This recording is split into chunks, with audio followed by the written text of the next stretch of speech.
Então, boa noite. A gente está aqui na roda de conversa sobre gênero e política, representatividade e os corpos que decidem, né? Pois essa roda de conversa ela é uma iniciativa do Engajamundo, de um projeto que a gente está fazendo em parceria com a Fundação Konrad Adenauer, a CAD Brasil. Por isso que eu botei essa apresentaçãozinha aqui, para a gente ver a carinha do projeto.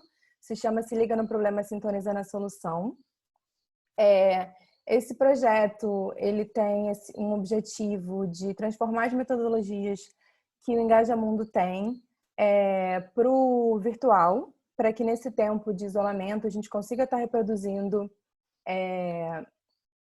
as nossas metodologias, fazendo formações e trazendo temas, levantando discussões que a gente consiga estimular as pessoas a já irem pensando em soluções e perceberem o que está acontecendo ao seu redor e como que elas podem trazer esses ensinamentos, essas formações, esses assuntos para o seu dia a dia, pensando em soluções locais.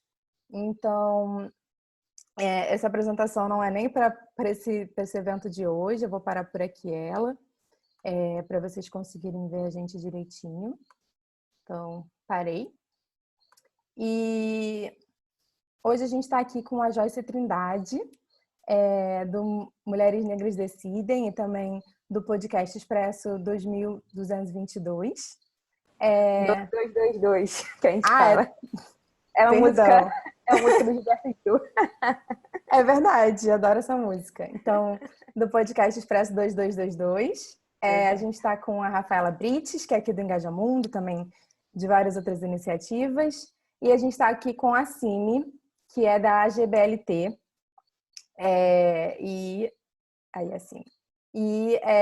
A gente vai... O objetivo é ser uma roda de conversa mesmo. Tem algumas perguntas aqui que são mais orientadoras de debate, mas o objetivo é que a gente tenha essa oportunidade de se ouvir, de trocar ideias e talvez até fugir um pouquinho do script, se for o caso. Quem tiver pergunta, pode colocar aqui no chat, que eu vou pegando tudinho e no final a gente vai ter uma oportunidade para bater um papo.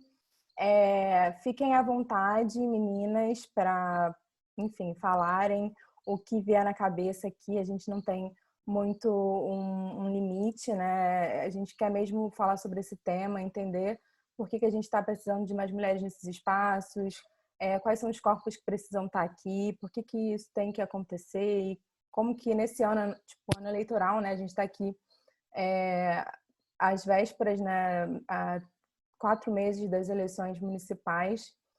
E é importante a gente já começar a falar sobre isso, já trazer esse debate para a pauta, para a gente estimular as pessoas a pensarem nisso quando elas forem lá votar nas urnas. Então, seguindo a sugestão aqui da Rafa de ordem de fala, eu vou pedir para cada uma se apresentar. Então, Cime, me conta um pouquinho sobre você, quais os projetos que você desenvolve e qual é essa sua experiência com política. Tá bom. Primeiro, obrigada pelo convite, né, para estar aqui debatendo com vocês, né, com todas essas pessoas sobre esses temas que são tão importantes para a gente conseguir mudar essa sociedade, né, construir, destruir esse mundo e fazer um outro mundo possível. Dizer que é um perigo tu dizer para uma pessoa como eu para eu não ter filtro, porque eu tenho muito pouco filtro, meu filtro não funciona, então tu corres um sério risco dizendo isso para mim, tá bom? Mas vamos lá.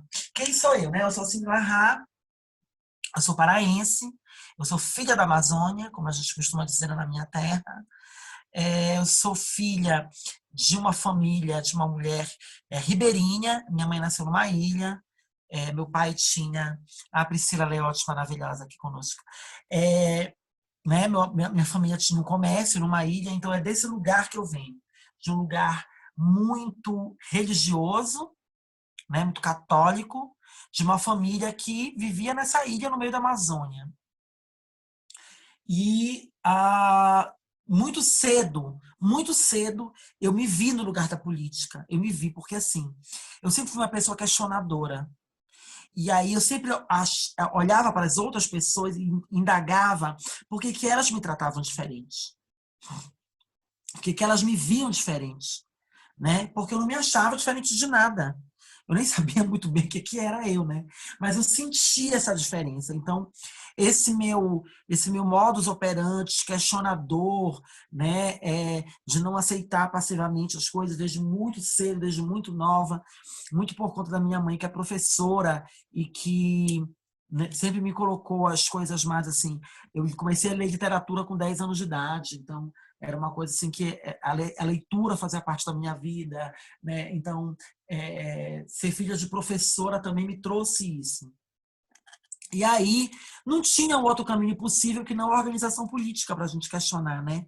Então, desde muito cedo eu me vi nos movimentos de bairro, nos movimentos de igreja, porque na Amazônia a Igreja Católica é muito forte, muito presente, muito determinante na vida das pessoas. Eu não diria importante, porque eu acho que essa importância é dada para a história das religiões na nossa história. Não é, eu não vejo essa importância, mas é determinante para as relações, é determinante para a construção cultural desse imaginário do que é ser amazônica, né? E aí, depois disso, já entrei no movimento estudantil, aí eu começo uma relação, inclusive, partidária, né? Eu me filio a partido, eu acredito nisso como uma ferramenta. Eu costumo dizer que, na verdade, eu vou tentar não me estender, tá, gente? Eu sei que tem as amiguinhas, mas é isso. É, na, é, Me coloco no lugar da política, né? No movimento estudantil, depois do movimento de comunicação, no movimento LGBT, que era LGBT, né? Que hoje já é muito mais que isso. E daí, nessa militância, eu passo a participar de lugares de gestões. Então, trabalhei na Secretaria de Direitos Humanos, no governo Dilma, na coordenação LGBT. Vim para São Paulo, onde eu pude coordenar o Transcidadania. Fui para Salvador trabalhar na implementação de um centro de promoção e defesa dos direitos da população LGBT. E estou de volta a São Paulo para ajudar a gerenciar, a instalar uma casa de abrigamento e acolhimento para pessoas LGBTQIA+, que leva o nome de uma grande amiga minha, que é a Neon Cunha. Então, a Casa Neon Cunha é uma homenagem a ela, uma homenagem em vida, porque a gente merece ser homenageada em vida. E aí eu tenho muito orgulho de estar aí homenageando essa grande companheira. Isso é um pouquinho aí da trajetória para dizer por que lugar nós passamos. Desculpa se eu me estendi, gente, estou muito empolgada com vocês. Que nada, assim, ainda tinha até tempo. E já me veio até pergunta aqui na cabeça para fazer, mas vamos continuando aqui. Então, Joyce, me fala também um pouquinho de você, das suas experiências. A gente quer te ouvir. Tava colocando aqui o cronômetro para não passar muito do tempo também, que eu sou dessas, sou igual você, assim. Me dá o tempo, enfim, que eu vou passando e perco horário. Então, vamos lá, gente. Primeiramente, muito obrigada pelo convite. Eu acho que é uma honra a gente estar numa mesa aqui tão diversa, né? Eu acho que são raras as vezes que a gente consegue estar no espaço com mulheres negras, com mulheres trans, né? Com mulheres cis, com mulheres que vêm da Amazonas, né? Eu acho que, enfim, é mais, para quem, no meu contexto sudeste, é mais difícil ainda. Então, muito obrigada por estar nessa mesa tão diversa com mulheres que representam tantos lugares e tantas forças, né? Eu acho que isso que é o mais importante, que somos diversas, né? Isso é o ponto importante do feminismo também. Então, eu sou a Joyce Trindade, tenho 23 anos, acredito que a maior parte daqui também deve ter mais ou menos a faixa etária, né? Todo mundo na juventude, na casa da juventude, anos 90. Sou aqui do Rio de Janeiro, nascida na capital, porém num dos últimos bairros da capital.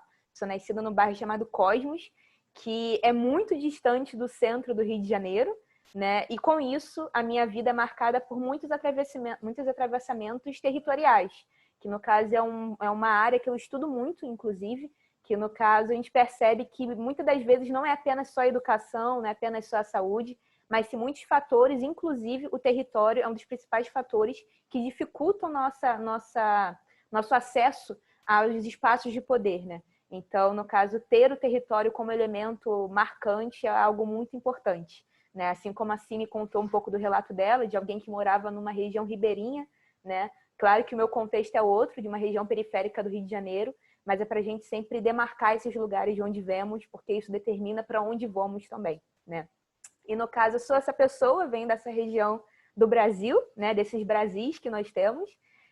Sou graduada, quase graduada, falo TCC ainda, em gestão pública na UFRJ, quase na reta final. A pandemia me prejudicou um pouquinho, mas enfim. Atualmente eu trabalho numa instituição chamada República.org e eu lido com o tema da diversidade, principalmente com recorte racial no setor público. E aí, na instituição de trabalho, a gente lida diretamente com os gestores públicos dos mais altos escalões, tentando trazer diversas questões para eles. E meu papel principal é trazer a temática da diversidade. E aí inclui gênero, inclui raça, inclui, enfim, diversos outros atravessamentos sociais que muitas das vezes o gestor público esquece que existe, né? E que é importante a gente sempre relembrar para, dessa forma, a gente fazer políticas públicas efetivamente que cumpram o seu papel social, né, que atendam às nossas demandas. Então, estou nesse lugar, nesse espaço. Além disso, também construo o Projeto Manivela, que é um projeto que atua com gestão pública nas favelas do Rio de Janeiro, né? A gente tenta fazer essa ponte entre governo e favela, enfim, esse lugar muito nebuloso, muito difícil de lidar, porque a favela não é vista como um lugar de potência, né? Os favelados não são vistos enquanto seres dignos de direito, mas a gente está lutando aí para trazer um pouco mais dessa pauta para dentro do Estado.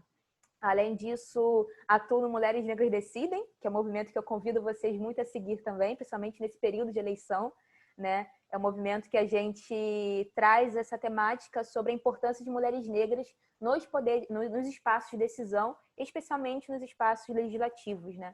Então, a gente, enfim, está militando para incidir esses corpos negros nesses espaços de poder, né, de tomada de decisão. Também trabalho, enfim, gente, trabalho em muitos lugares, atuo em muitas militâncias, né, assim como muitos de nós. Mas também atuo no Expresso 2222, que a Mônica falou, não é 2022. A gente fala Expresso 2222, uma música do Roberto Gil, inclusive. E a gente debate sobre gestão pública antirracista, né? A gente vê que a temática da raça no Estado, muitas das vezes ela é tida muito num espaço de, enfim, o Departamento da Igualdade Racial, o setor da igualdade racial no governo, só que a gente está tentando debater raça como elemento transversal a toda a estrutura do Estado, desde a política às principais tomadas de decisão do governo. Então, a gente está trazendo esse debate, trazendo a temática do antirracismo como algo transversal para toda a estrutura do nosso país, né? Para toda a estrutura do projeto popular de país que tanto sonhamos. Então, enfim, estamos nesses lugares, nesses espaços, e construindo tantas outras lutas também feministas, antirracistas e assim por diante. Então, é esse lugar que eu tô e fico muito feliz de estar compartilhando com vocês um pouquinho da história, enfim, a gente cruzando esses caminhos, né? Obrigada. Agora eu passo para a Rafa, minha deusa. Vai que é tua, Rafinha.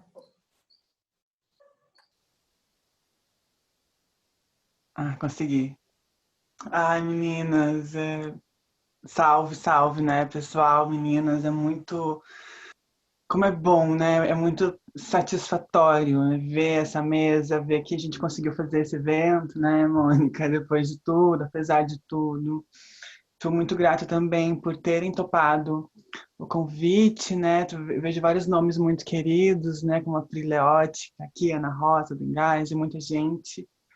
Muito obrigada por terem vindo de verdade, assim, a gente se vê no encontro, né, é nesse encontro que as coisas acontecem, né, seja ele virtual, seja ele presencial. Gostaria que fosse presencial, mas, né, a gente então hackeia, né, como consegue.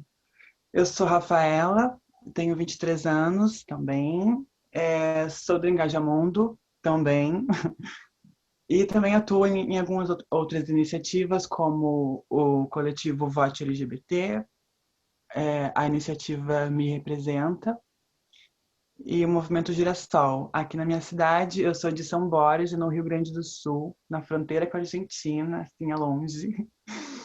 A gente costuma dizer que é tão distante, né?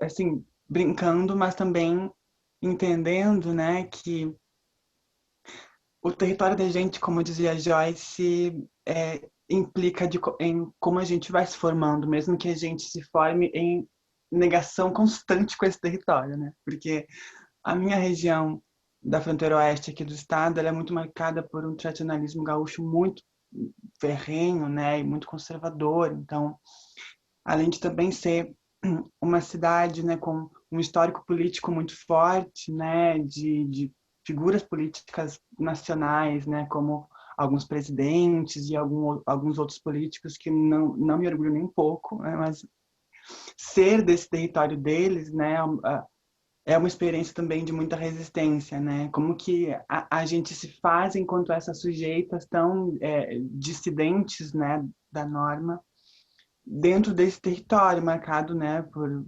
latifúndios, coronéis e etc.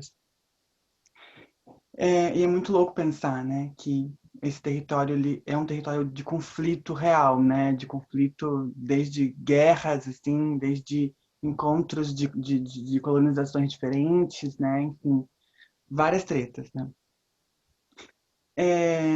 Faço graduação em ciência política aqui na minha cidade mesmo, numa federal que graças ao Reúne, né, veio até mim, né? Eu não precisei migrar para um grande centro.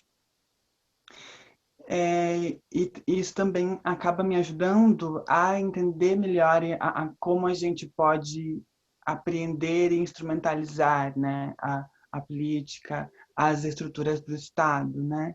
E acho que o nosso objetivo mesmo nessa conversa é muito nesse sentido. Como que a gente entende essas estruturas que são burocráticas, que são distantes da gente, e esse é o fim delas mesmo, né? Quando a gente pega ali um pouco da história do Brasil, né, fica muito nítido e desenhado, né, que o Estado nunca veio para servir o povo, né, ele sempre veio para manter um poder que nunca nos foi dado. Então, estar hoje fazendo ciência política, estar hoje em algumas iniciativas, né, em movimentos sociais que fazem muita incidência política, ao mesmo tempo que agora também entrando em iniciativas partidárias, né, porque a gente tem que se pôr no rolê, né, gatas? As coisas não vão se mudar sozinha. Eu venho, assim, penando, porque é um processo horroroso, né? Perceber o quão violento é com a gente e, ao mesmo tempo, dar um gás, né? De saber que a gente tem um caminho percorrido, a gente tem acúmulos muito potentes, né? E que essas trocas, elas ainda nos potencializam ainda mais, né? Então, sou muito grata por estar nessa mesa com Joyce e com Cine, que são pessoas muito queridas para mim, com Mônica, que é muito especial, né? E, enfim, mano, se eu continuar, não paro mais. Obrigada, Rafa. Obrigada, meninas. Só de ouvir um pouquinho da trajetória de vocês, já dá para ver o quanto esse debate vai ser rico, né? E é muito legal isso que vocês trouxeram do território que vocês estão, né? De como que isso influencia quem vocês são e como que política é isso, né? É o ser no mundo. E também tá todo mundo em vários movimentos, né? Tipo, para a gente lutar, a gente tem que estar participando de tudo que a gente consegue. E aí gera aquela crise também de sobrecarga, né? Que a gente bem conhece. Então, eu acabei nem falando de mim. Eu sou Mônica, sou coordenadora aqui do Grupo de Trabalho de Gênero do Engajamundo, que é uma associação de jovens.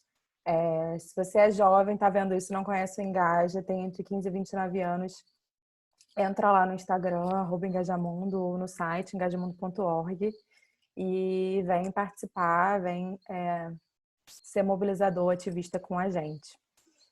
Então, vamos partir agora para a nossa primeira pergunta, assim, mais provocadora.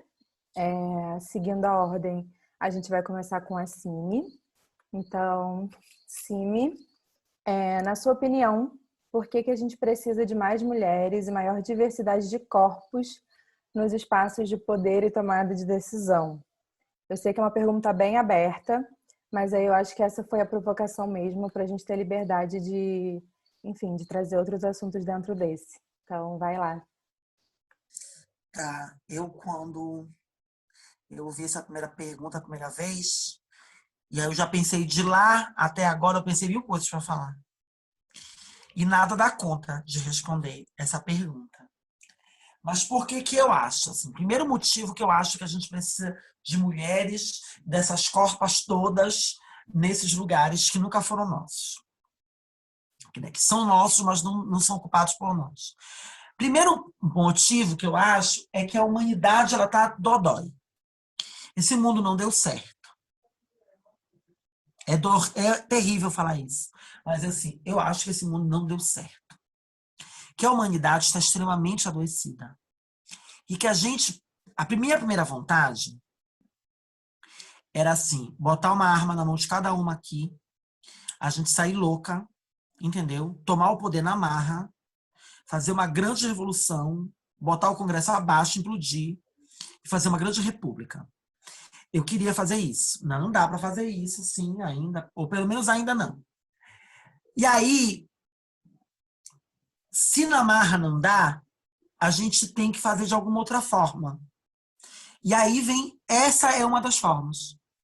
Essa é uma das formas da gente construir as pontes necessárias para que essa sociedade comece a olhar para as coisas de uma maneira diferente e a lidar com as coisas de uma maneira diferente.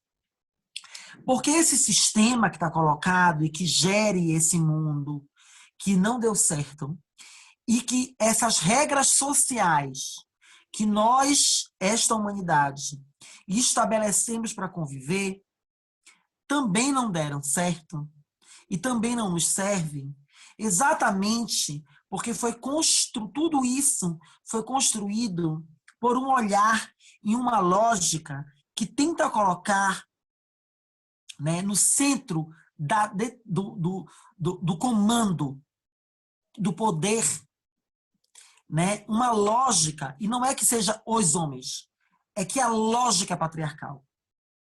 A lógica é de manutenção de poder na mão, única e exclusivamente dos homens. E de que homem é esse que nós estamos falando? Se homem branco, cisgênero, heterossexual, acho que todo mundo que está nessa sala aqui já sabe esse monte de marcadores aí que a gente vem repetindo constantemente.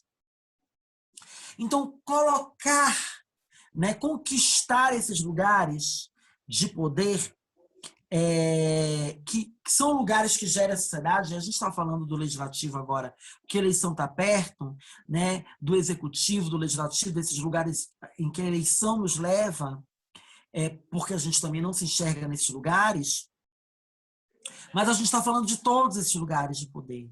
A gente está falando da justiça, a gente está falando, né, dos cargos, sejam eles eletivos ou não. Porque E aí tem o seguinte, tem a gente, né, ocupar com essas corpas esses lugares, mas a gente também está falando de que não basta a gente só ocupar esse lugar e continuar a serviço dessa lógica. A gente tem que ocupar esse lugar levando toda uma gama de possibilidade do fazer diferenciado. Eu vou dar um exemplo para a gente pensar. Essa movimentação de bancadas feministas. Isso força o legislativo a pensar a partir de uma lógica que ela não é unitária, que ela é coletiva. Então, isso é uma forma de ocupar, levando um fazer diferenciado. Né? O Transcidadania, que eu pude coordenar, era uma gestão, era um projeto e um programa que o Estado mesmo criou, mas ele mesmo não sabia o que fazer com aquilo. Porque quando as pessoas chegaram ali, mudou completamente a maneira das pessoas pensar, porque elas tiveram que dar soluções para um problema que elas narravam, mas que elas não se preocupavam, porque na hora de mudar, você tem que enfrentar o DNA transfóbico do Estado, né? O DNA racista do Estado, o DNA patriarcal. Quando você vai enfrentar esse DNA, você recua. Porque é muito forte para você enfrentar. Então, quando a gente cria esses caminhos, quando a gente chega ocupando, não só para dizer que eu sou mais uma naquele lugar, mas continuar a serviço dessa lógica, mas quando a gente chega para revolucionar esse lugar, né?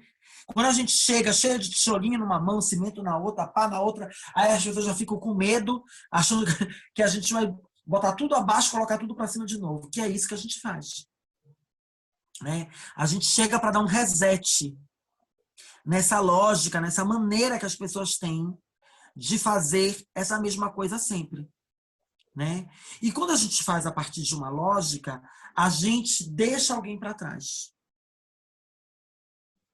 A gente vai deixar, porque existe um discurso pausterizado, pronto e acabado, de que né, essa igualdade que as pessoas pregam, que vem com a meritocracia, que vem com todos esses elementos, né, que parece muito fácil, impõe a gente a culpa por não estarmos nos lugares.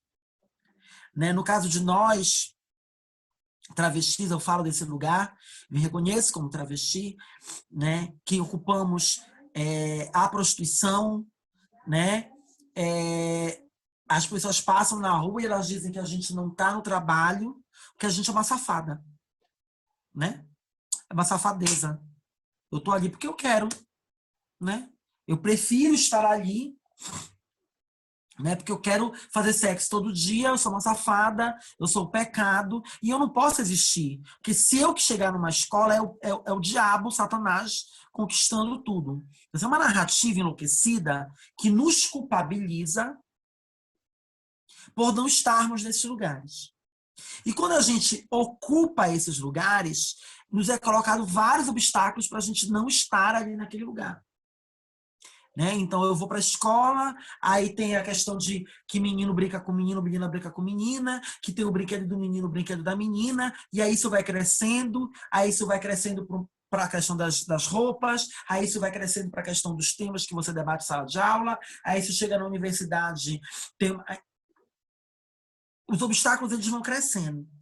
E aí, quando a gente chega nesses lugares, porque assim, voltando ao que eu falei do início, para mim a solução era a gente arrebentar tudo, tá, gente? Mas enquanto a gente não arrebenta tudo, a gente não pode abandonar as pessoas que estão nesse lugar. E para todo mundo que já enfrentou esses obstáculos que as pessoas colocam para a gente sabe que quando a gente chegar ali, a gente vai construir a gente vai desconstruir construindo, né? Porque é desorganizando que eu posso me organizar, já disse o poeta. A gente vai construir outras regrinhas e outras possibilidades que esses obstáculos eles vão ficar um pouquinho mais baixos para a gente chegar e pular. Entendeu? Então, eu acho que a gente precisa dessas imagens exatamente para isso. Para que a gente construa pontes para que outras de nós ocupem outros lugares. Que muitas vezes são de menor visibilidade, né? Mas que são lugares do conjunto da sociedade que nós não estamos ocupando. Mesmo quando a política ela é feita para nós. Né? Mesmo quando a política ela é feita para nós, é comum a gente ver... Aconteceu isso agora com a Covid, né, gente? Quantos casos a gente ouviu de pai que a mãe está criando o filho, mas ele colocou como dependente dele? Quantas concessões de direito à moradia já não foram concedidas e acabam ficando no nome do homem e não dessa mulher que foi agredida pelo homem que saiu, enfim. A gente tem diversos relatos possíveis, né, de colocar, de mostrar para que mesmo quando a gente conquista, a gente ainda tem que ter gente nossa ali, porque senão facilmente esse patriarcado se usurpa disso para si. Então, assim, eu não sei se eu estou me estendendo muito, se eu estou divagando muito, mas eu acho que é isso. A gente tem que chegar a gente tem que chegar e não basta a gente chegar. É isso que eu quero dizer. 2020 está aí, a nossa eleição está da porta, e não basta a gente querer ocupar para ter simbologia. A gente não quer simbologia. A gente quer ação. A gente quer fazer a partir de um outro olhar, de uma outra vivência, de uma outra lógica que possa derrubar essa lógica que perpetua essa opressão tão canalha conosco. Gente, ó, Mônica, tu tem que fazer um sinalzinho pra gente saber se a gente tá no tempo ou não. Assim, cala a boca, entendeu? Tá certo, não. O tempo tá ótimo. Deu 8 minutos agora, você encerrou perfeito. Tá super fluindo, por isso que eu nem interrompi, mas eu posso fazer um sinalzinho assim quando for das próximas vezes, só para vocês terem mais uma noção.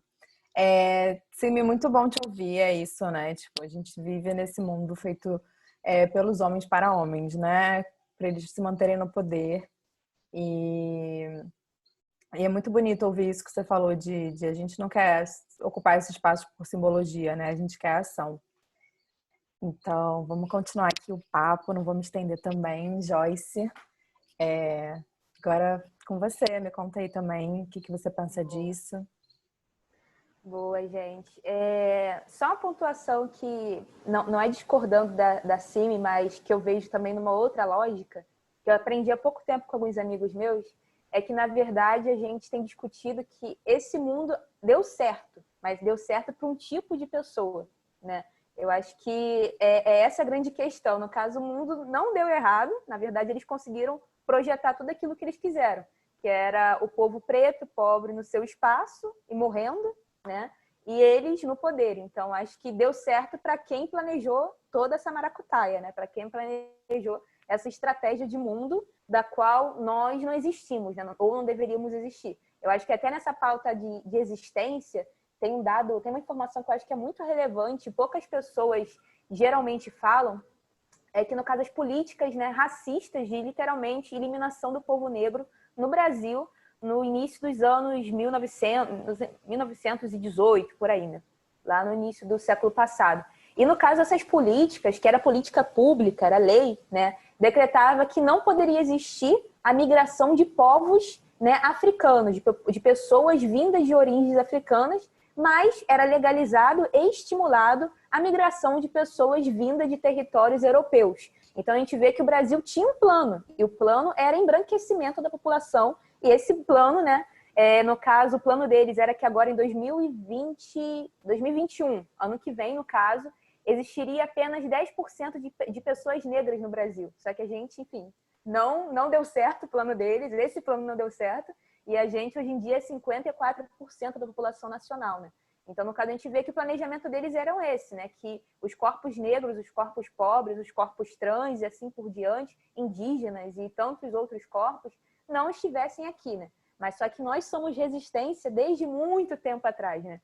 Então, acho que é esse o grande ponto que... Uma coisa que eu até nem tinha pensado nisso para essa fala, mas essas pontuações que a Sani trouxe me fez refletir, né? Que nesse ponto de resistência, de existirmos, né? Quando a gente para pensar, por exemplo, no que as empregadas domésticas, né? Em sua maioria, pelo menos aqui no Sudeste, Nordeste, sendo mulheres negras, faziam, que muitas das vezes é juntar cada moedinha para colocar seu filho numa escola particular, ou pagar uma explicadora, enfim, ou dar um pouco mais de ensinamento para que hoje, né, tivéssemos essa geração de pessoas negras ocupando a universidade, né? Então, no caso, esse espaço da diversidade foi construído não agora, tem sido construído pelas nossas ancestrais de alguns anos atrás, né, que perceberam que, enfim, elas precisavam mudar, elas não sabiam muito bem por onde, mas sabiam que a educação poderia ser algum passo, né? Isso eu vejo muito pelos passos da minha avó, pelos passos, enfim, dos meus ancestrais que vieram antes de mim, passaram muito perrengue para que hoje eu pudesse sonhar, né? Eu acho que o grande divisor de águas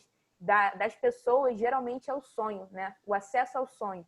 Eu, no caso, sempre fui estimulada a sonhar através dos meus pais, né? Eles me permitiram que eu pudesse sonhar e hoje estar ocupando um espaço de, enfim, de liderança, e hoje estar ocupando outros espaços de diversidade, porque eles sabiam que uma mulher negra poderia estar nesse lugar, né? Apesar deles muitas das vezes nem entenderem muito bem essa simbologia, eles sabiam que eles precisavam estimular esse crescimento.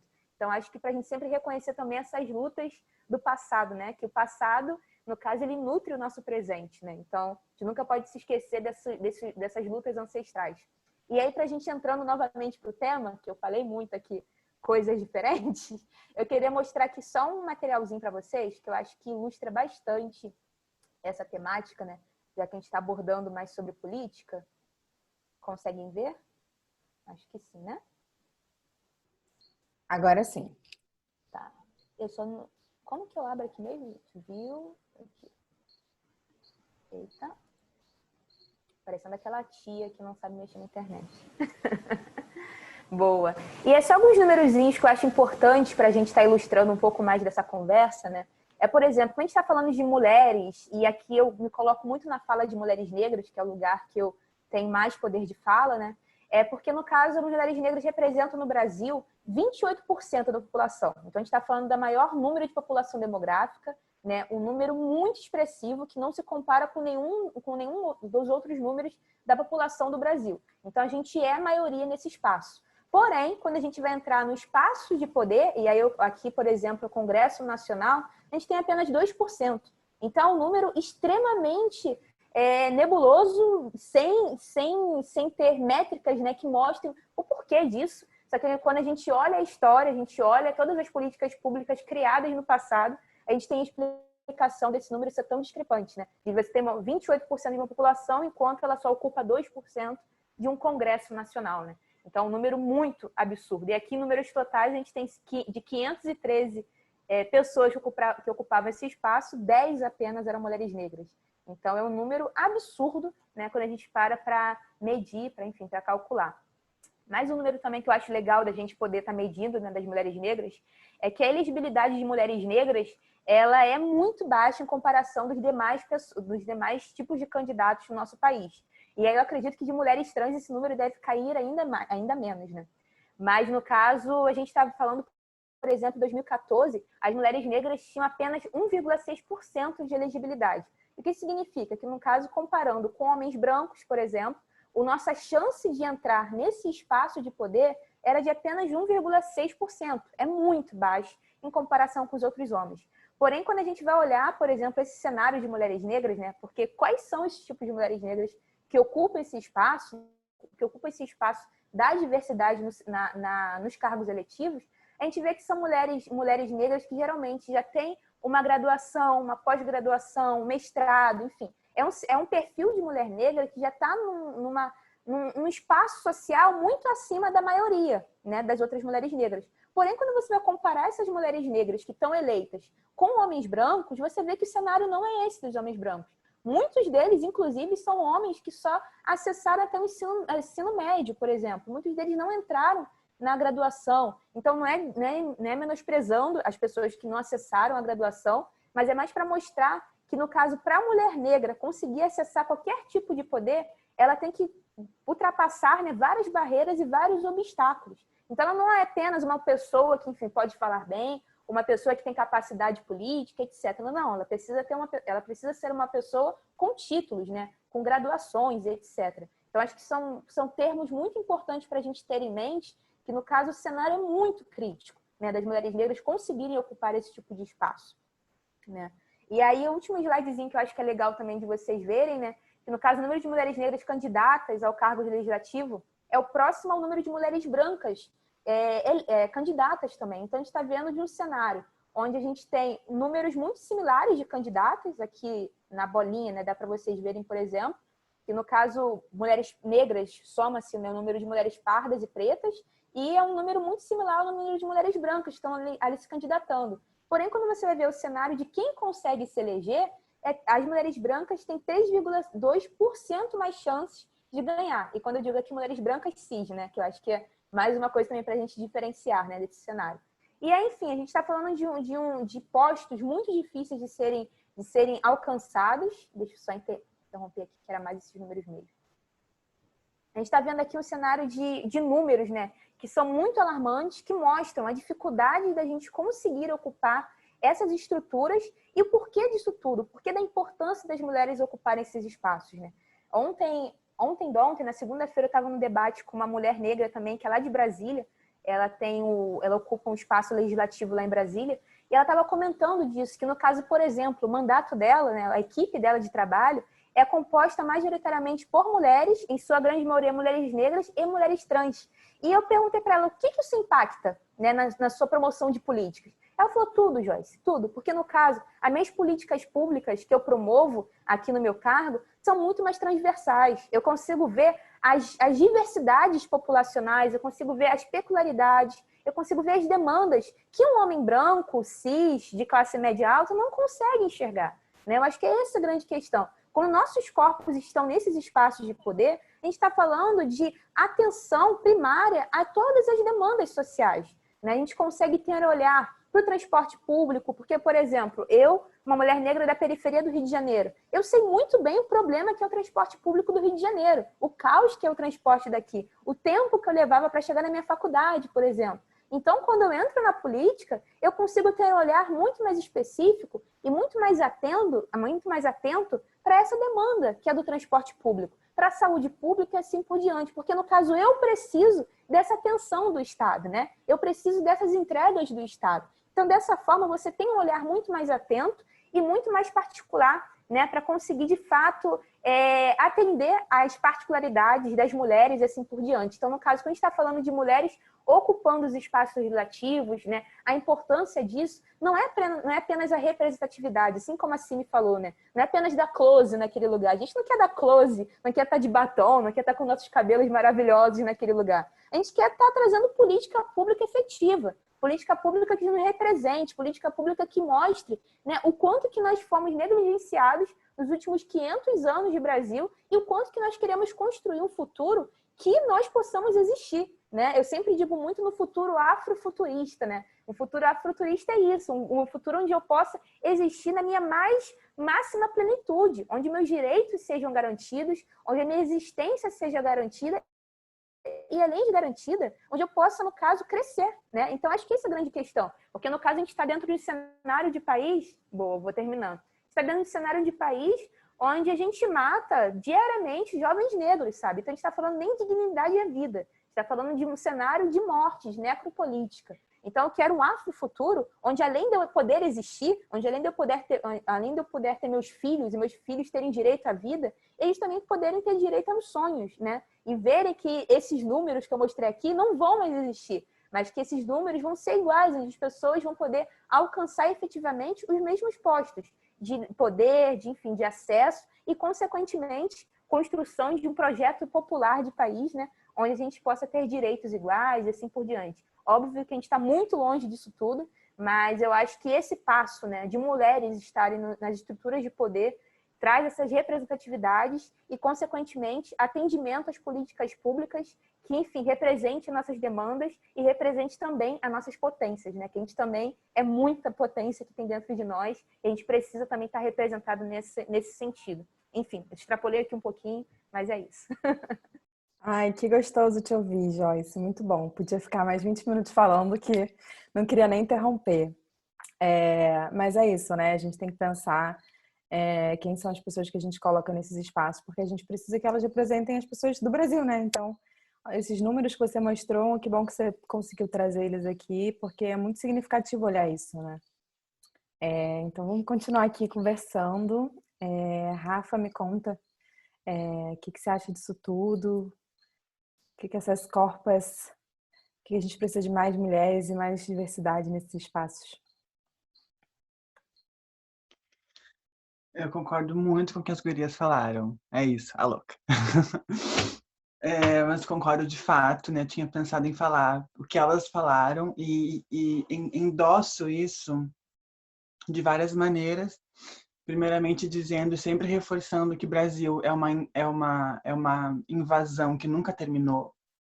E a gente precisa dar conta dessa história que é terrível, que é sangrenta, mas enfim, ela está posta, né? Tem as suas dores, mas também tem as suas alegrias ali, quando a gente consegue celebrar, quando a gente consegue resistir, né? Às vezes por migalhas, mas é isso. Sempre entendendo que tudo que o processo histórico ele é maior que a gente, né? Por quê?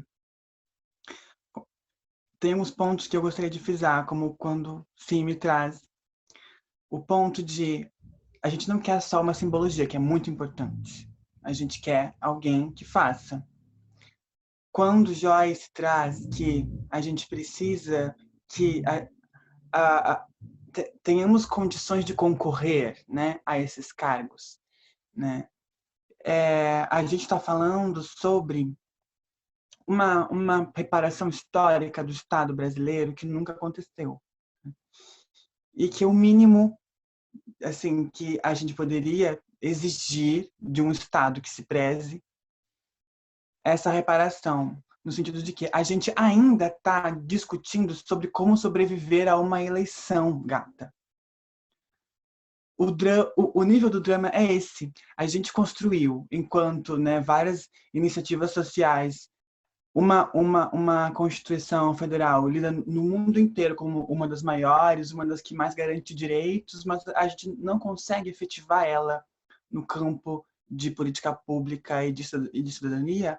Por quê?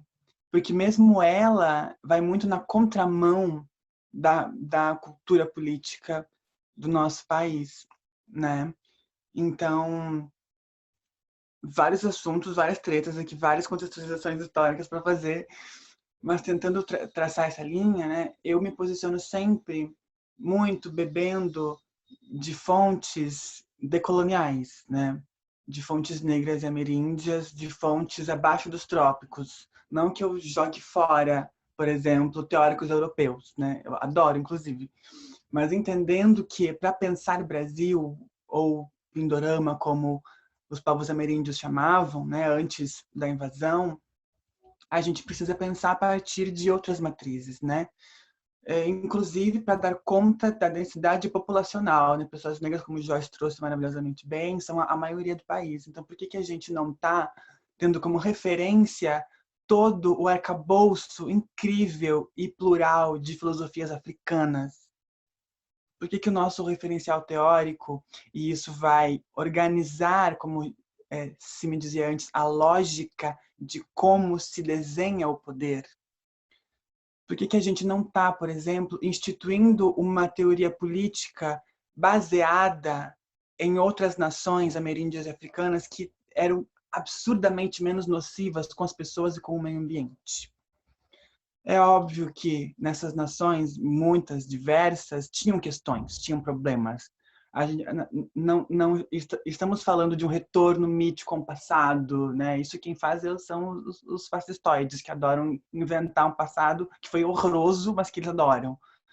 O que a gente está dizendo existe muita tecnologia política de resistência e de cuidado com essas corpas que são sistematicamente alijadas e usadas pelo Estado, pelo poder, como um bode expiatório, como uma moeda, né? Como aqueles a quem a gente tritura para se alimentar, né? É o mínimo que a gente precisa fazer. Eu acho muito incrível quando Érica Malunguinho, por exemplo, chega ao seu mandato de deputada estadual em São Paulo com uma mandata quilombo, dizendo: a gente só vai sistematizar na política institucional o que o nosso povo faz há muito tempo. A gente já faz política no nosso cotidiano, né? Quando, por exemplo, eu trazia mais cedo sobre o lugar de onde eu falo, né? Desse território marcado por tantas figuras e tantas tendências que não dialogam em nada comigo, que inclusive me oprimem, né? E como que mesmo nesse lugar a gente consegue criar, né, muitas formas e tecnologia social de se cuidar, de resistir, de aguentar firme, porque, como já se fala, é sobre poder sonhar, é sobre direito ao futuro, é sobre que humanidade foi desenhada e quem está dentro dela, né? Parece um debate muito metafísico e abstrato, mas é sempre importante lembrar a maneira de fazer política que a gente tem hoje, ela não foi gestada aqui, como a gente sabe. Ela veio, né, como uma herança colonial. Como colonial veio de Europa. E em Europa, por várias questões, houve um movimento que é um legado iluminista horroroso, que é a separação entre razão e emoção, entre mente e corpo, entre teoria e prática. Eles cindiram isso, e para isso eles cindiram a humanidade, não só enquanto grupos sociais, mas enquanto desenho do que é humano. E eles usam disso para criar contradição na sociedade e para separar a gente. Essa coisa de separar para conquistar, eles são incríveis, né? Quando já se fala que deu certo para eles, deu muito certo para eles. Eles são muito perspicazes nesse rolê, né? Eles são muito perspicazes em se manter no poder, né? Porque essa lógica de especialização, essa lógica de fragmentação, essa lógica de recortar e de dissecar, né? Em especial para conquistar, né? É uma tática muito antiga, né? Que vem de lá. Então, quando a gente está falando de mulheres, de corpos que foram, né, de maneira geral, corpos que foram alijadas desse espaço de poder, a gente está falando de refundar as instituições. E não é apenas tipo, derrubar os prédios e fazer um prédio novo.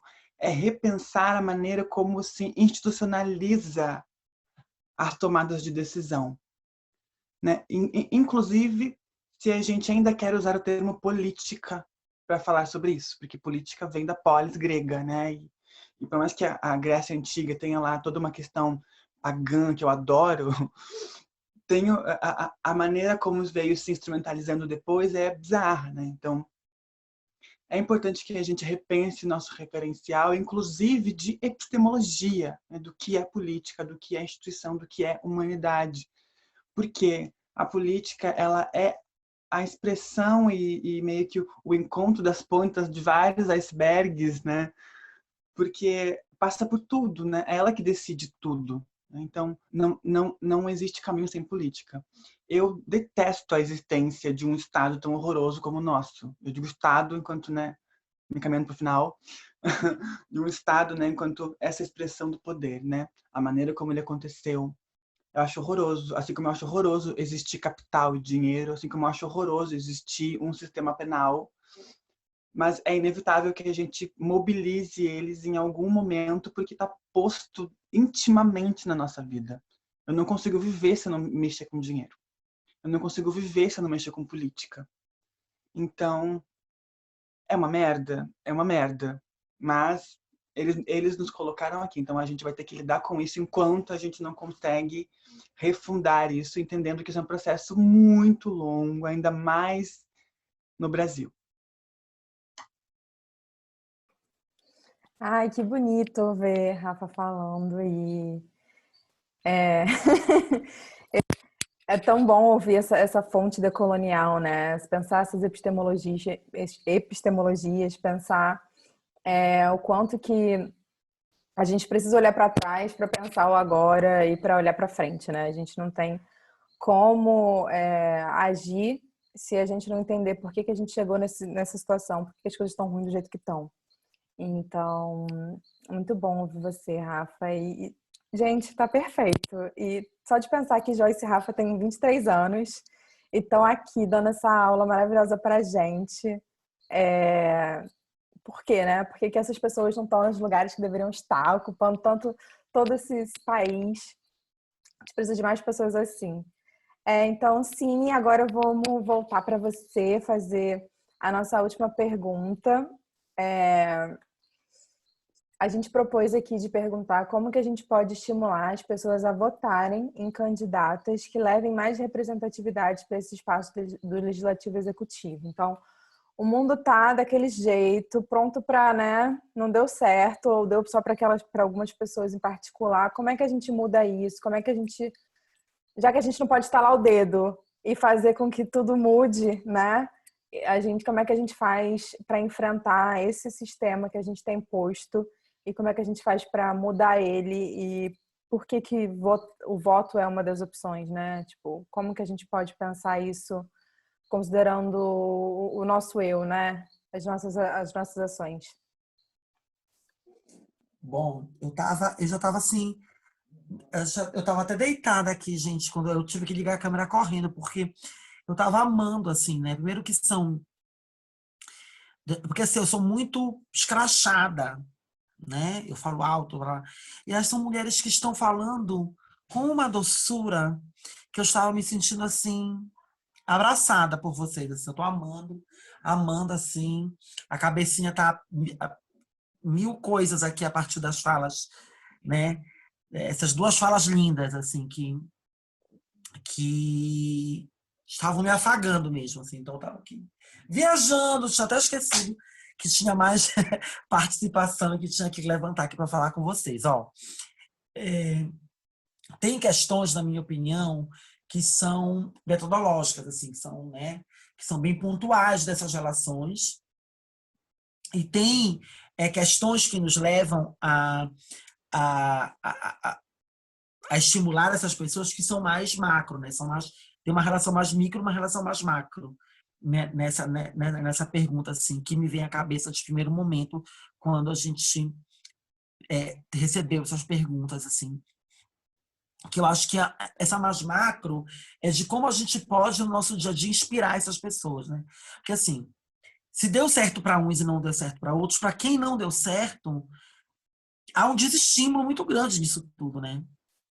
Se há um desestímulo para mim, que uma pessoa que me constituí na política, quando eu contei minha trajetória para vocês, eu conto que minha trajetória veio bem de cedo, assim, desde a minha adolescência. Eu não sou novinha como as gatas, né? Eu já tenho as gatas que estão aí são mais novinhas, né? Eu já tenho um bonde aí. Mas eu sempre me reconheci, por exemplo, no lugar do socialismo. De um tempo para cá, nem isso contempla mais, assim, sabe? Eu já estou tentando buscar outras questões, assim, que nos levem a outros caminhos possíveis, assim, de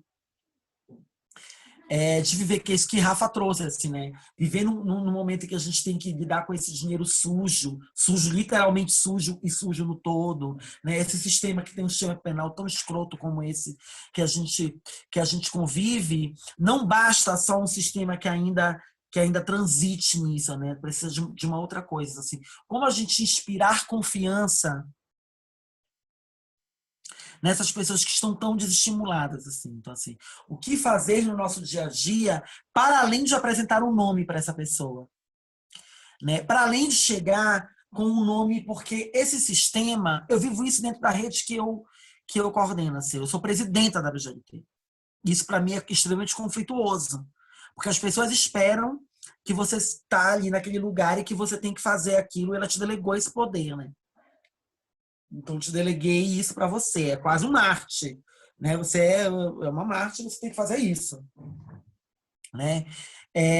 E aí as pessoas... a gente chegar só com esse nome como solução, nesse processo que de 2 em 2 anos a gente replica e que a gente, como já foi colocado aqui, tem que usar para disputar, é importante que a gente dispute e que a gente coloque essas corpas, mas que isso seja um fazer, que ele não seja um fazer de 2 em 2 anos, que ele seja um fazer cotidiano na vida das pessoas com as quais você se relaciona, né? Então, assim, por exemplo, eu tenho uma militância, que ela é uma militância cotidiana. Como é que eu vou fazer dessa militância? Porque essa militância dialoga com essas pessoas a ponto delas acreditarem, né, que esse é um caminho possível. Então, como é que esse meu fazer militante diário, como é que é o fazer na escola que eu dou aula, como é que eu vou fazer inspirar essas pessoas na farmácia que eu trabalho e assim por diante, entendeu? Então, acho que esse fazer, ele é muito importante. A outra é pensar outras formas de engajamento desse processo, né? Se a gente for ver, por exemplo, eu acabei de vir de Salvador, mas eu morei em Salvador até uma semana atrás, na casa que eu morava, um bairro de periferia, né? Salvador é a cidade mais negra fora da África, e eu morava em frente a uma igreja evangélica que eu via só pessoas negras saindo, e aquilo me fez pensar mil coisas, sabe? Nas gerações, eu comecei a meio que aproveitar que eu estava ali para ver o que aquela dinâmica apresentava para mim, o que aquela dinâmica trazia para mim, né? E eu começava a ver na porta da minha casa alguém ofertar um sentimento para essas pessoas que o Estado não dava conta, que a esquerda não dava conta, que os movimentos sociais não estavam dando conta de dar para essa pessoa. Um lugar de afago, um lugar que levava consigo toda uma narrativa, que é uma narrativa cruel com muitas de nós, com todas nós, na verdade. Né? Que vende narrativas que são narrativas o contrário de tudo que a gente falou aqui hoje. Mas que levava para essa pessoa um afago, um cuidado que muita gente, né, que muito do que nós, dos mecanismos que nós acreditamos não está conseguindo levar. E aí isso me fazia pensar o quanto a gente tem que ressignificar essas nossas formas de atuação do diálogo fraterno com essas pessoas que nós sugerimos, que nós representamos ou que nós, né, nos pretendemos organizar. Então, que exemplos são bons exemplos disso? Por exemplo, essas novas formas de organização democráticas que surgem, né? Que brotam da periferia, que brotam da juventude, principalmente da juventude negra. Por exemplo, essas festividades como a Afrobafo, como a Batiscu, por exemplo. Eu vou dar um exemplo, mas tem diversos outros exemplos disso. Mas leva a essas pessoas um encontro que naquele lugar acaba sendo um lugar seguro para essa pessoa. Que ela pode ser quem ela pode existir naquele lugar, na sua essência, né? E ela coloca para ali, né, um questionamento de tudo que oprime ela. E ela transforma isso em lazer, em diálogo, né? Porque que lugar é seguro para a gente? Né? A família não é um lugar seguro. A escola não era um lugar seguro. Todos esses lugares são lugares hostis. Não à toa, a pesquisa do VOT, que a Rafa falou, quem não conhece a pesquisa do VOT, dá uma olhadinha lá, que foi feita sobre as LGBTQI+, na pandemia, aponta solidão, saúde mental e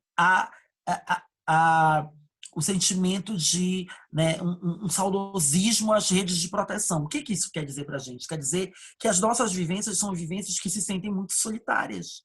E que os encontros são lugares possíveis, são lugares seguros da minha existência. Né? O que tem sido esse isolamento para a nossa população? Né? Tem sido um período que não está seguro, que não está legal, que não está bacana. Então, assim, estimular essas pessoas a pensar essas novas formas de organização, esses encontros potentes possíveis, para chegar até elas e aí sim criar confiança de que é possível, né, a gente disputar esses lugares e colocar essas mulheres e essas corpas no espaço de poder. Não sei se eu expliquei isso, mais embananei, mas a gente fica aí para a devolutiva desse debate. Não, você explicou super e me fez refletir até sobre coisas que eu ainda não tinha parado para pensar, né? Dessa questão do emocional, de pensar por que tem outras organizações que atraem essa pessoa e por que não está dando certo do que a gente acha que a gente está fazendo, né? Então, onde é que a gente está errando? E pensar essa questão do emocional e de como que a gente pode trazer segurança e como que a gente pode fazer com que esse debate seja constante, né? E novas formas e, enfim, ressignificar é super importante. Então, nossa, perfeito, Simi. Vamos seguir agora, então, com a Joyce. Você quer que eu repita a pergunta ou pode seguir? Não, pode. Eu tô com ela aberta aqui. Pode ficar perfeito. Então, gente, eu acho que é uma pergunta bem difícil, na verdade, né? A gente pensar, enfim, como a gente consegue tudo isso, porque são anos que a gente não tem conseguido, né? Então, são mudanças mesmo de chaves de mudança mesmo de poder, enfim, de perspectiva, de representatividade, assim por diante. Mas eu acho que a gente já avançou muito, né? Pelo menos assim, no cenário de gênero mulher cis, eu percebo que isso avançou muito ao longo dos últimos tempos. A gente tem percebido muitas mulheres cis alcançando os espaços legislativos, mas é claro que, pegando muito gancho do que, acho que a Camila colocou aqui nos comentários, né? Tipo, a gente tem Fernando Holliday, por exemplo, né? Que é um homem eleito, um homem negro, gay, né? Que, enfim, só que ele está nesse espaço de poder, porém representando outras estruturas de visão de mundo, né? Então, como a gente traz as pessoas para a mesma pauta que a gente, mas não destoando da estrutura de mundo que a gente acredita, né? Então, acho que isso passa muito para a gente, efetivamente, né? Primeiro, apoiar e votar em pessoas negras, LGBTs e assim por diante, que tem uma pauta antirracista, decolonial, acho que muito da pauta que a gente falou aqui, né, anticapitalista, etc. Então, acho que esse é o primeiro ponto, porque não é só apenas ser uma pessoa negra, não é só apenas ser uma pessoa LGBTQI+, não é só esses recortes, né? Ela precisa ter uma pauta que tenha encontro e que identifique um futuro onde os corpos delas mesmo possam viver, né? E os seus demais também possam existir, né? Então, acho que o primeiro ponto é esse, né? Boa. E eu acho que esse é um ponto, Camila. Obrigada por ter trago, porque, de fato, a gente precisa difundir um pouco mais dessas perspectivas de mundo. E aí, quando na pergunta, né? Como aproximar essas pessoas, né? Como estimular essas pessoas a votarem e também estar perto da gente, eu penso muito que é também a gente facilitar essa linguagem. Eu trabalhei muito sobre facilitação política nas eleições passadas, por conta do meu projeto Manivela, e é uma coisa que eu sinto muito falta e que a esquerda, infelizmente, pecou ao longo dos últimos anos. A gente não facilitou a linguagem, né? A esquerda no Brasil, por exemplo, é um lugar muito de intelectuais brancos, né? Em sua maioria, intelectuais brancos de classe alta, ainda mais, né? Onde nós, pessoas negras, pessoas trans enfim, indígenas e outras populações minoritárias, né? No caso, nesse sentido, a gente foi se agregando porque é no espaço possível. Porém, não é o espaço ideal ainda. Porque, no caso, é uma outra visão de mundo que eles também têm, né? Eles tentam nos colocar nesse espaço, permitem que a gente entre ali nas brechas, mas não possibilita efetivamente a nossa participação. E aí, nessa participação que eu estou falando, por exemplo, é na repartição de recursos do fundo partidário. A gente vê que as mulheres negras, por exemplo, pelo menos no PSOL, aqui no Rio de Janeiro, no PT, e nesses partidos, né, de esquerda e progressista, a gente vê que os fundos partidários não são divididos de forma justa, onde essas mulheres possam efetivamente, né, se eleger, se candidatar e concorrer uma candidatura, uma disputa política. Então, a gente está falando de um cenário onde a esquerda errou e tem errado ao longo de muito tempo, né? Pelo menos aqui no Rio de Janeiro, pelo menos, a gente percebe muito que as mesmas pessoas dos partidos, né, que se dizem progressistas, né, colocam as mesmas pessoas de sempre. Então, a gente tem os mesmos homens brancos de décadas passadas disputando as vagas, ganhando maior parte do dinheiro do partido para disputar a política. Então, enquanto as mulheres negras estão lá lutando para conseguir financiamento coletivo, conseguir uma graninha extra, conseguir efetivamente disputar, né? Porque disputar a eleição é muito caro, gente, né? É um processo caro que demanda dinheiro, e dinheiro é a única estrutura, é a única forma de, enfim, mudar alguma coisa, infelizmente, onde a gente está inserido, né? Então não tem como, enfim, imaginar um mundo sem dinheiro agora, porque a gente está dentro dessa estrutura que precisa do capital, querendo ou não. Então a gente precisa que os partidos políticos tenham uma outra visão e efetivamente sejam antirracistas, né? Sejam decoloniais e assim por diante, porque no caso não dá para ficar nessa mentirinha, né? A gente fica sempre, não, mas fulano de tal é legal, mas fulano de tal não representa efetivamente as nossas demandas, né? Então acho que tem muito disso. Enfim, saí rasgando aqui um monte de crítica, desculpa, galera. Mas, enfim, sobre outro ponto também, né, que eu estava falando anteriormente, sobre linguagem política, eu acho que esse é um ponto fundamental para a gente aproximar a sociedade no geral, né? As pessoas leigas, as pessoas das periferias, as pessoas que não têm acesso a essas informações. Por exemplo, a palavra direitos humanos, né, se tornou muito demonizada nos últimos tempos. A gente vê que o PSL, enfim, a candidatura do Bolsonaro demonizou o sentido da palavra dos direitos humanos. E as pessoas mais leigas, enfim, que não estão inseridas no contexto que nós estamos aqui hoje, né, elas, enfim, compraram e acham que direitos humanos é uma coisa que não é boa para elas. Porém, geralmente são pessoas negras periféricas que morrem, né, pelo tiro da bala e etc. Então, no caso, como a gente reformula essas palavras? Como a gente vai pensar palavras que possam aproximar? E a gente está falando, por exemplo, a palavra do gênero. Como a gente repensa o sentido do feminismo e não traz, talvez, a palavra feminismo, mas traz sei lá, né? Essa empoderamento da mulher, enfim, a mulher ter seu direito garantido, assim por diante. Então, repensar o nosso vocabulário, né, a forma que a gente traz para as pessoas, também é uma atitude que a gente precisa trazer de alguma forma, sabe? É uma coisa pequena, mas que faz diferença. Eu senti muito isso ao longo das últimas 2 eleições que eu participei mais efetivamente. E eu sou uma pessoa que, enfim, eu tenho o direito garantido de ter uma família. Minha família é uma família muito presente, né? Eu sei que nem todo mundo tem. A minha família é uma família que está ali junto comigo.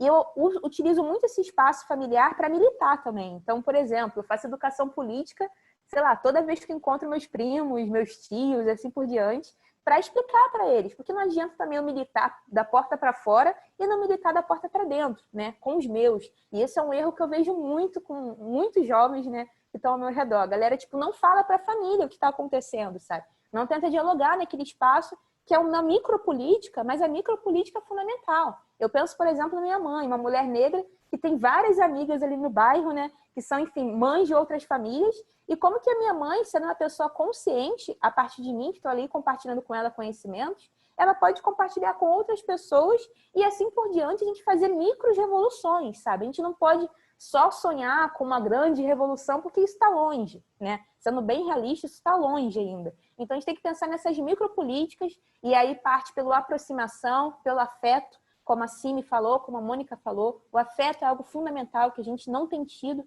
Eu acho que o isolamento social nos mostrou ainda mais isso, né? As pessoas precisam de afeto, que a gente precisa de gente perto da gente.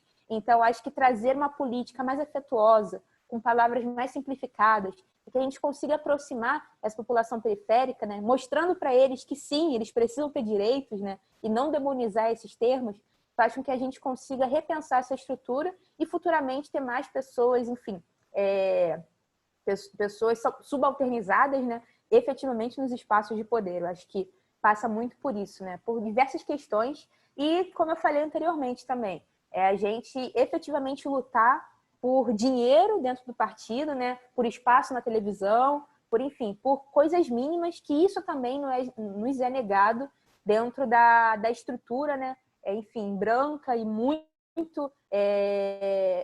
machista dos partidos ditos também como democráticos, como progressistas, e assim por diante. Então, eu acho que perpassa por tudo isso, né? Enfim, trouxe várias denúncias, gente, trouxe poucas soluções, desculpa. Mas eu acho que passa muito disso mesmo, né? A gente não romantizar esse espaço. Esse espaço, muitas das vezes, foi romantizado e não é dessa forma, não é bonitinho, sabe? A disputa política não é bonitinha, ela nunca nos aceitou enquanto pessoas que efetivamente estariam ali concorrendo. A gente vê muito aqui no Rio de Janeiro, por exemplo, após a morte da Marielle, né, Marielle Franco, depois dela morrer, que as pessoas foram se atentar que tinham que eleger mulheres negras, sabe? Então a gente teve que perder umas de nós para o pessoal nos partidos perceber, não, agora a gente precisa de mulheres negras ocupando esse espaço. E aí, nas eleições seguintes, que a gente começou haver mais investimento partidário para essas mulheres conseguirem concorrer com dignidade, né, esse espaço. Enfim, acho que passa por essas questões da gente não romantizar e brigar dentro dessas estruturas, né, da política para a gente efetivamente buscar novos mundos. Me calei, tchau. Cara, perfeito, Joyce. Você trouxe questões muito importantes, né? Tipo, a gente precisa de dinheiro, então o fundo partidário tem que ser mencionado, a gente tem que pensar para onde está indo esse dinheiro, sabe? A gente vê que a gente viu muitas denúncias nas últimas eleições de candidaturas laranjas, né? De mulheres que não estão recebendo o repasse devido. E a gente tem que pensar também em coisas para além do fundo, né? Porque o financiamento, a gente tem que pensar em financiamento coletivo, em como que a gente pode, de alguma forma, apoiar essas candidaturas que a gente acredita. Então, e essa parte que você falou do diálogo, de simplificar as palavras e trazer, né, tanto o diálogo com afeto tão significativo. A gente viu nas últimas eleições muitos rompimentos, né? Muitas famílias brigando, muita discussão. É muito porque não teve esse cuidado na hora de falar, não teve uma atenção para... Muitas coisas são justificadas, mas a gente... Eu acho que, pelo menos eu passei por esse momento de refletir sobre o que aconteceu e como que eu poderia ter agido de uma forma diferente. Então, acho que é muito isso de você pensar quais são as atitudes que você pode mudar para fazer essa micropolítica no seu dia a dia, né? No seu cotidiano. E é muito do que o Engaja pensa, né? Pode falar. Isso é uma palavrinha, Mônica, que eu acho muito ligada a isso, né? Esses partidos de direita utilizaram a polarização como uma estratégia de ganho, né? Como uma estratégia política. E como a gente reverte essa estratégia política deles da polarização, né? Então, no caso, eles conseguiram fazer com que todo mundo se odiasse para uma grande parcela se juntar a eles, né? Então, foi uma política do ódio. Então, como a gente muda essa política e traz para o afeto? Mas, como você falou, né? Muitas famílias brigaram, romperam por conta disso. Então, foi uma estratégia que eles utilizaram, né? De polarização. A gente precisa mudar essa forma, né? De fazer política, enfim, de atuar com nossas famílias e amigos e assim por diante. Sim, a gente caiu como um patinho, né? No joguinho deles, porque, nossa, muita coisa deu errado. E é isso, Rafa. Agora fala tu, conta pra gente o que você acha que tem que mudar, o que a gente pode fazer no nosso dia a dia, ou de uma forma macro ou micro, para mudar essa realidade e fazer com que a gente conscientize as pessoas de que é preciso olhar para esse lado, né? Tipo, não adianta você procurar numa lista o candidato que você vai votar no dia da eleição, sabe? Então, por quê? Por que que a gente tem que pensar a política? Porque como é que a gente pode fazer com que essas pessoas tenham mais cuidado na hora de escolher o candidato ou candidata? No caso, candidatas e candidates, né? Candidatos, eu tô passando. Exato. Assim, com algumas ressalvas, assim, muito específicas, alguns até passam.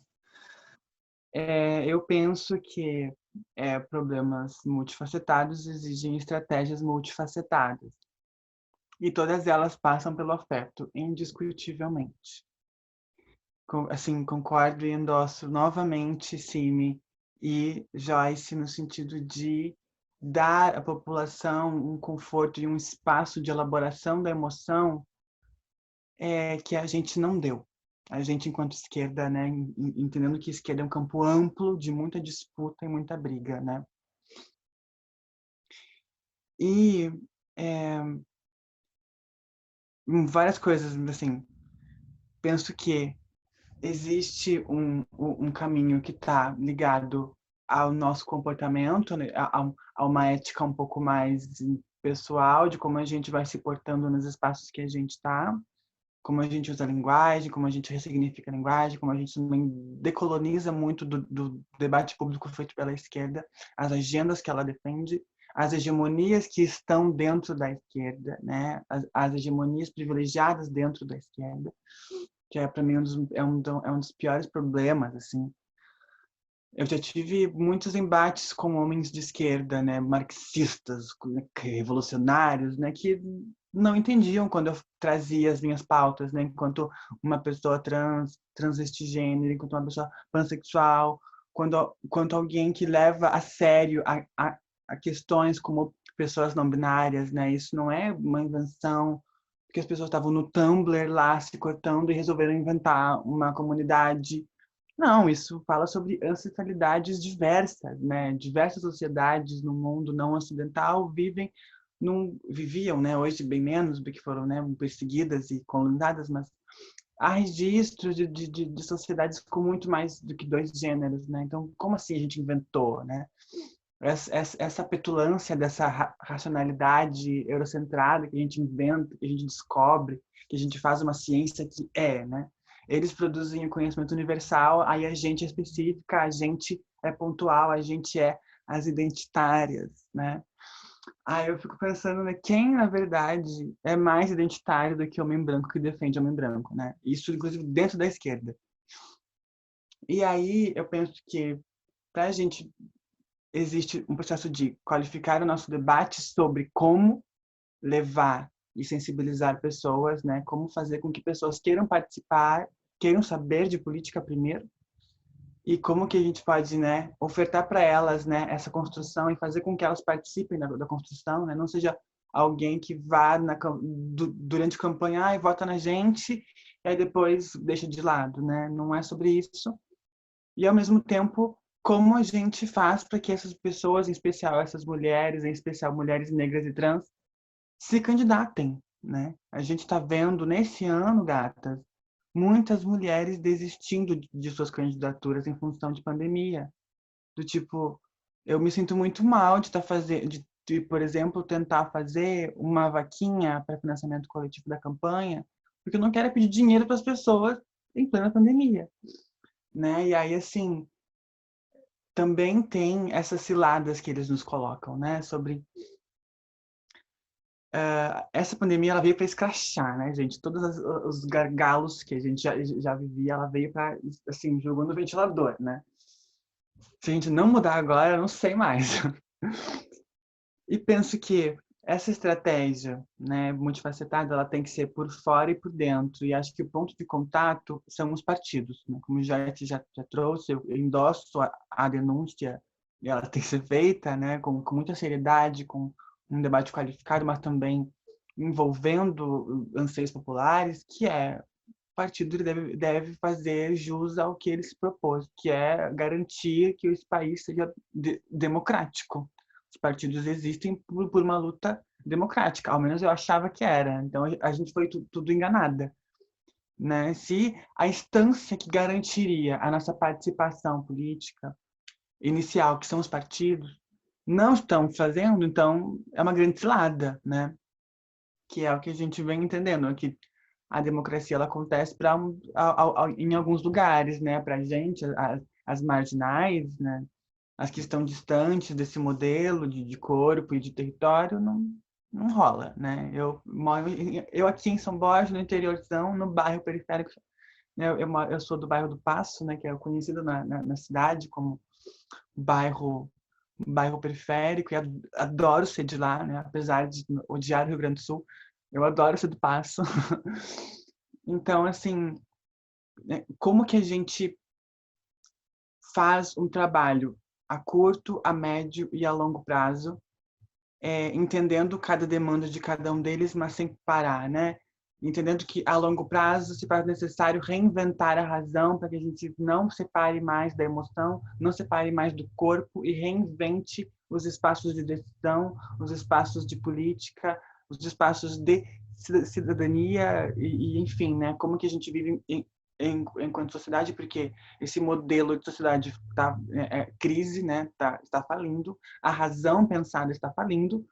Então, como que a gente reinventa isso? Isso é, sem dúvida, a longo prazo e exige aí todo um esforço intelectual, né, e de muita resistência dentro, né, de instituições que produzem conhecimento, em especial as universidades, mas como também se faz fora dela, né, como a gente produz conhecimento fora da universidade, né, que é um dos maiores desafios. Como a gente faz a curto prazo,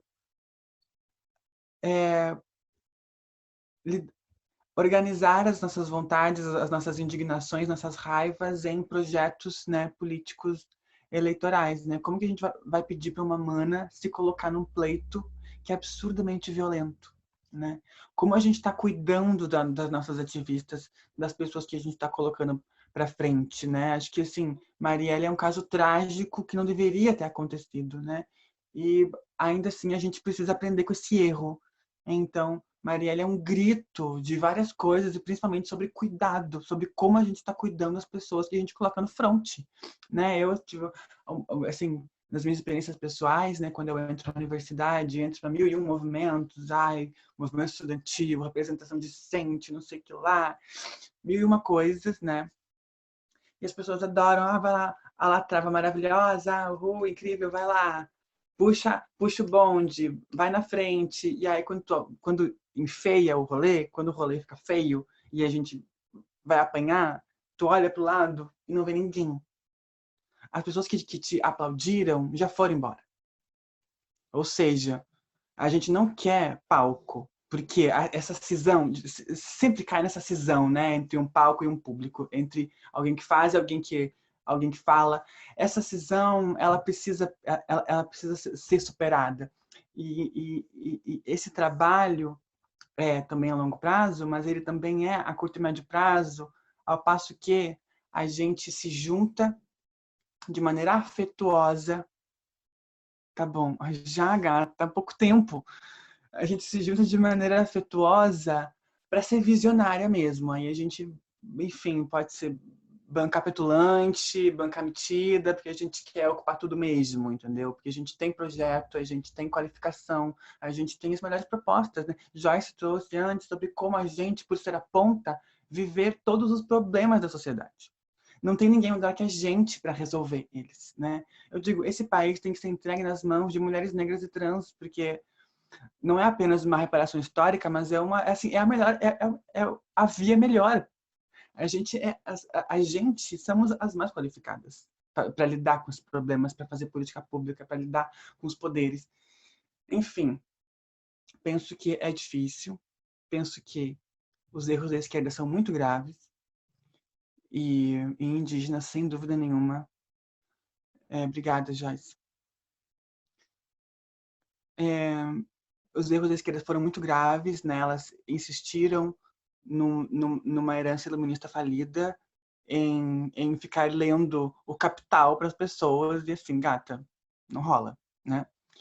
Em alijar pautas que eles consideram identitárias, né, como pautas inferiores à pauta de classe e à revolução, né, uma suposta revolução.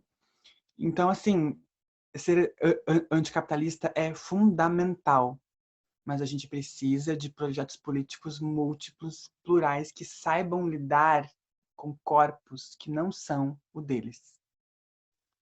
E isso passa por estrutura partidária, isso passa por condições emocionais, mentais e materiais de que a gente consiga concorrer minimamente, e passa por a gente acessar o Estado a partir de outras vias.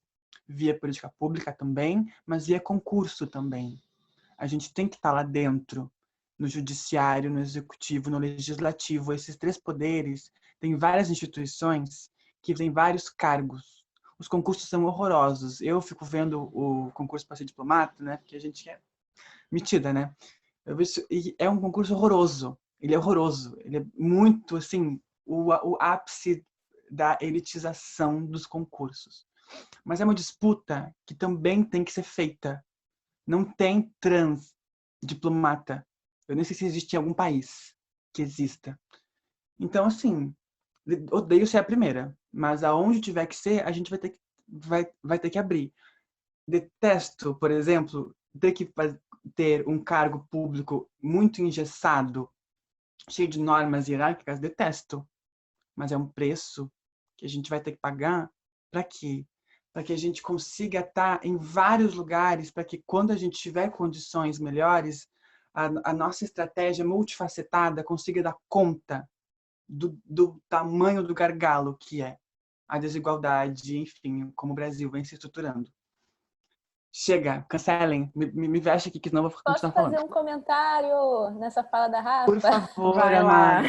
Por favor. Não, é que eu sou muito fã dessa parte também, Rafa, de concurso público, né? Eu acho que é uma estratégia política essencial que a gente não tem debatido da sua forma profunda e que verdadeiramente impacta. Eu tenho estudado isso nos últimos meses e só, enfim, umas coisas bem importantes que, no caso, existe cota, né, racial e para pessoas com deficiências, né, no setor público, porém, né, é desde 2004, alguma coisa assim.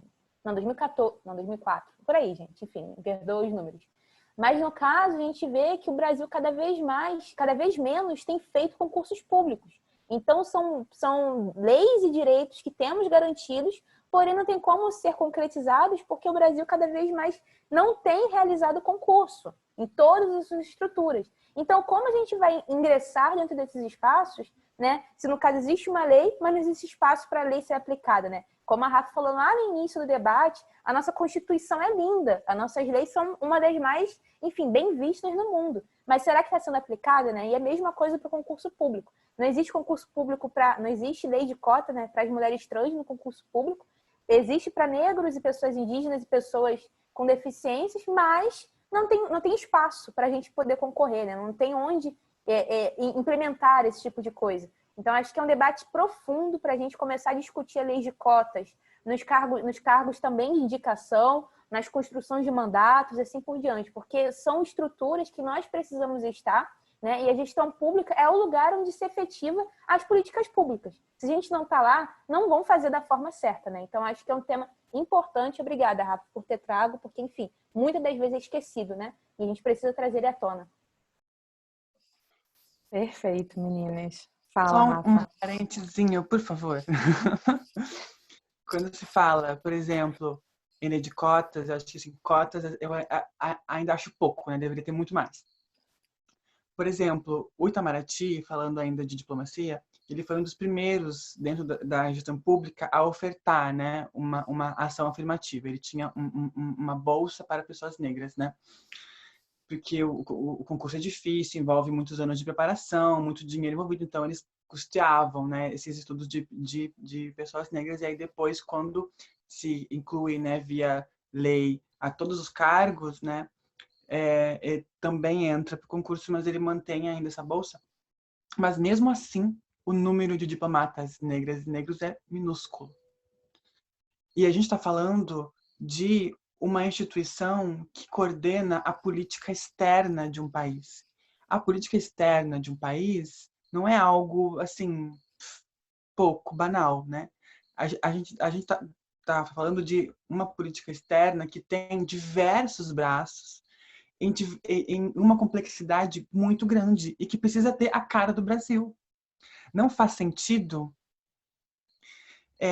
ter um monte de gente elitizada, branca e cisgênera representando o nosso país lá fora, sendo que não corresponde com a população. Não faz sentido a agenda de política externa continuar sendo feita por uma elite da alta burocracia de Estado sem a nossa participação, né? Então, quando a gente fala de se botar, a gente se colocar nos concursos públicos, é sobre isso. É sobre a gente estar construindo as políticas, né? As estruturas do Estado, né? Seja aonde for. Eu dei o exemplo da diplomacia, porque é onde eu estou mais surtada, mas todos os outros também são muito importantes, né? Porque é um trabalho burocrático, chato, insuportável, cheio de questões, mas a gente tem que estar lá. A gente tem que estar lá. Assim como a universidade, mas é um porra, eu quero matar, quero explodir. Mas a gente respira fundo e entende que as resistências anteriores foram muito mais babadeiras, gata. As que vieram antes de mim sofreram muito mais. Não sofreram muito mais. Medir sofrimento é complicado. Mas passaram por barreiras muito maiores, né? Indiscutivelmente. Então, assim, por um compromisso com a história, né? E com levar adiante o caminho que começou antes, a gente vê barganha, né? Bom, até onde eu aguento? Bom, até aqui eu aguento, então a gente vai. É sobre isso, né? Ai, que bom ouvir vocês. Rafa, maravilhosa. Obrigada pela sua fala. Não teve mais nenhuma pergunta aqui no chat. E como a gente tem uma outra reunião aqui daqui a pouco, acho que a gente pode se encaminhar agora para a rodada final, para vocês falarem uma espécie de encerramentozinho em 2 minutos. E aí a gente fecha essa roda de conversa. Eu queria agradecer já por estarem aqui com a gente. A gente sabe que a agenda de todo mundo está complicada nesse período de pandemia. Parece que o trabalho quadruplicou, né? Tá todo mundo envolvido em milhares de atividades e tem tanta live, tanta coisa acontecendo que você priorizar também é difícil. Então, já agradeço a todo mundo que está aqui hoje com a gente e principalmente a Joyce, a Rafa e a Cine. Eu acho que esse debate que a gente está começando aqui, ele tem que continuar, então para fora, a gente vai levar esse debate para dentro do Engajamundo, a gente já está levando, né? A gente vai continuar trazendo esse debate. A gente está articulando dentro do grupo de trabalho de gênero uma campanha voltada para essa questão de eleições, então acho que a gente pode continuar conversando. Quem quiser participar também pode vir falar comigo, mas a gente pode continuar conversando. Joyce e Simi, a Rafa já está com a gente, então para pensar isso, né, de como que a gente pode trazer essa juventude para participar desses espaços e fazer essa micropolítica para a gente chegar em resultados efetivos nas eleições e, enfim, discutir fundo partidário, discutir afeto, discutir tudo isso que vocês estão falando, que foi tão incrível. Então, fica aqui meu mais sincero e profundo agradecimento. Simi, eu volto para você, se você tiver algumas palavras finais para falar. E aí a gente continua na nossa ordenzinha. Bom, gente, agradecer a oportunidade de ter escutado as manas que estão aqui dividindo esse espaço. Assim, a gente sempre aprende muito.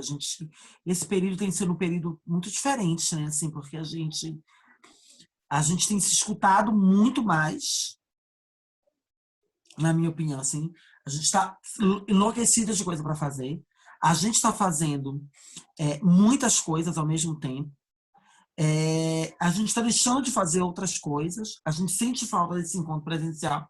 Mas a gente está conversando muito, assim. Eu mesma tenho conversado muito, assim, nesse período. E tem sido muito... Eu fico pensando o que a gente vai fazer com tudo isso, assim, sabe?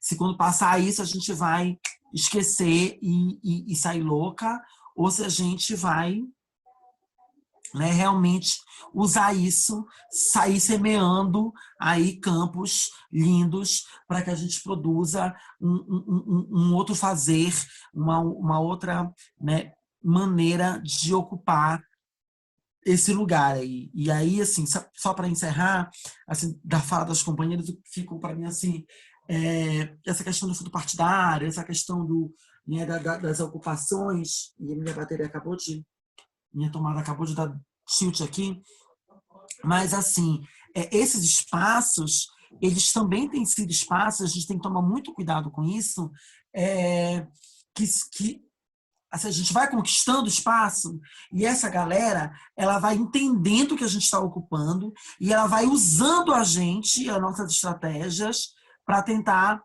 manter essa relação, assim, né? Eu não estou falando só das candidaturas laranjas, eu estou falando mesmo do grande assédio que eu estou vendo, por exemplo, com as manas trans. Eu estou vendo muito assédio de gente que chegou agora, no 45 minutos do segundo tempo, não só para cumprir cota, mas para fazer parte de um rolê.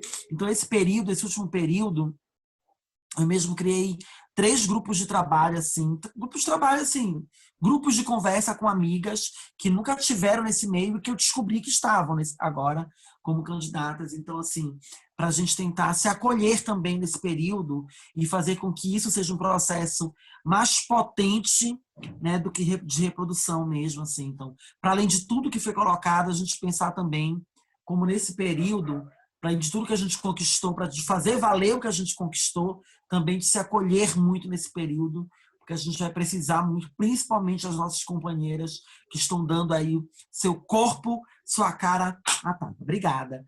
Me chame muito, que eu gostei muito de estar aqui com vocês. Perfeita, obrigada. Joyce, últimas palavras. Então, gente, só agradecer mesmo pela oportunidade. Acho que foi uma troca muito rica, né? Compactuamos de muitos pensamentos, de projetos de país, enfim, de futuro. Então, não tem muito o que acrescentar.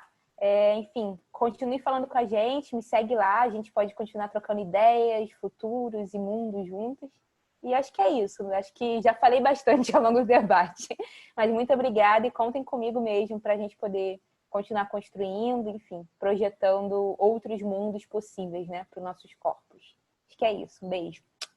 Com certeza. Então, Rafa, vou deixar para você falar suas últimas palavras e fazer o encerramento do nosso evento que você ajudou também a construir. Meninas, tanta coisa, né? Eu acho que é fundamental, né, a gente seguir com esse projeto nosso de acolhimento, né, como se diz lá no Ocupa Política, que é uma confluência de mandatos coletivos feministas, antirracistas, né, da esquerda, que inclusive Marielle Franco ajudou a fundar, né, junto com outras iniciativas. Tem que ser com amor e pé na porta, né? Então é sobre isso. Sou muito grata, assim, por ter rolado. Quando a gente pensava o evento, assim, foi muito fácil chegar no nome de Simi e de Joyce, porque são pessoas muito que eu tenho um carinho e um afeto muito grande, né? A gente viveu coisas juntas muito, muito legais, né, gurias?